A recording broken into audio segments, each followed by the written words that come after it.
Fibromyalgia, what's that smell? Many of us with fibromyalgia are extremely sensitive to environmental stimulation such as loud noises, dogs barking, loud music, bright lights, frightening images, strong tastes, and even certain smells which can be very provocative. While some smells are deliciously pleasant to many, the same ones may not be ones that trigger happy memories for others. Imagine a rose and the strong scent it evokes. What is the brain's reaction? Hopefully, it is a joyous one. However, for some this aroma might be troublesome as it could be associated with a tragic or unhappy event. A good smell for some may be a bad odor for others. As an example, for me, the smell of popcorn in a movie theater makes me nauseous, although I do not have bad memories of movie theaters or popcorn, which I quite like. Going into a home where wood is burning makes me cough, and there is increasing evidence that home wood stoves are unhealthy, although not everyone reacts overtly to that smell as I do. What are we to make of this other than we with this syndrome of fibromyalgia have hypersensitive senses? These neurological dysfunctions and contradictions of ours sometimes cannot be always understood. While it is easy to comprehend how the perfume or soap aisle in a department store or pharmacy can cause many of us to feel dizzy, nauseated, lightheaded, and or even experience shortness of breath. Why is it that we can sometimes smell a scent that brings about pleasant memories and is happily tolerated? Another quirk of mine: I hate the smell of aftershave, perfumes, and cologne, but love the scent of the natural oils of patchouli and sandalwood. Hairspray or strong shampoos can bring about a feeling of weakness, and walking into a shop that does cosmetic, nails, or some hairdressing places can be overwhelming. It can be the body itself reacting to triggers that may or may not have associations with our past. But it may also be an energy crisis within our bodies responding to extreme stimuli.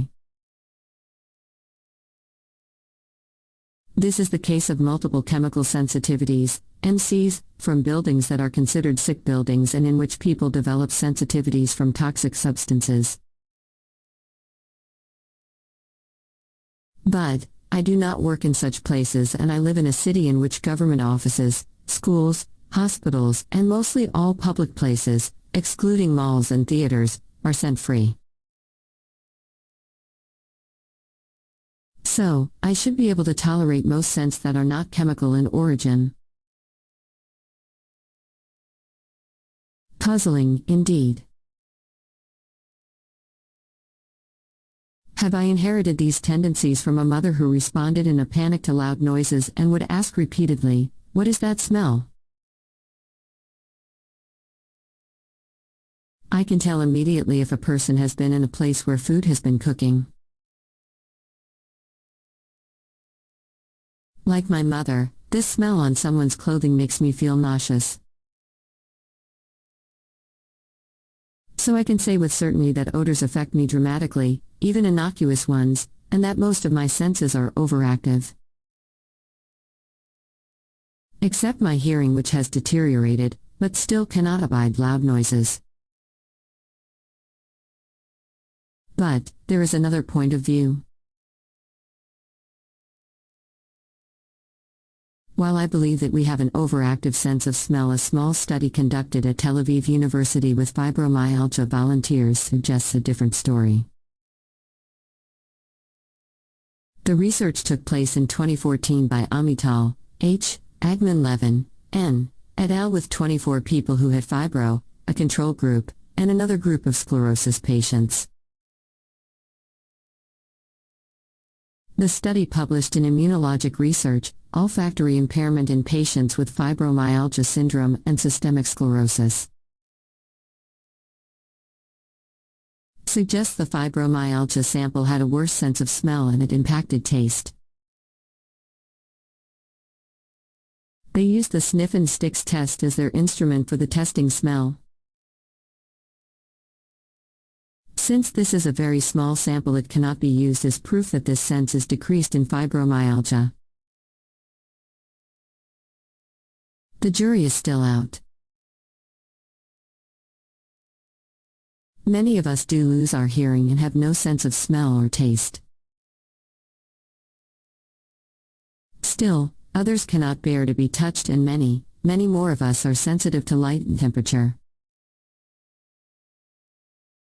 It is up to us individually to keep tabs on that which causes discomfort. These words of Sir William Osler, a Canadian physician educator, 1849 to 1919, are poignant: observe, record, tabulate, communicate. Use your five senses, learn to see, listen to hear, learn to feel, learn to smell, and know that by practice alone you can become an expert. While he may have been writing this to his fellow physicians, we have to become medical experts in our own lives. Kindly subscribe to our YouTube channel.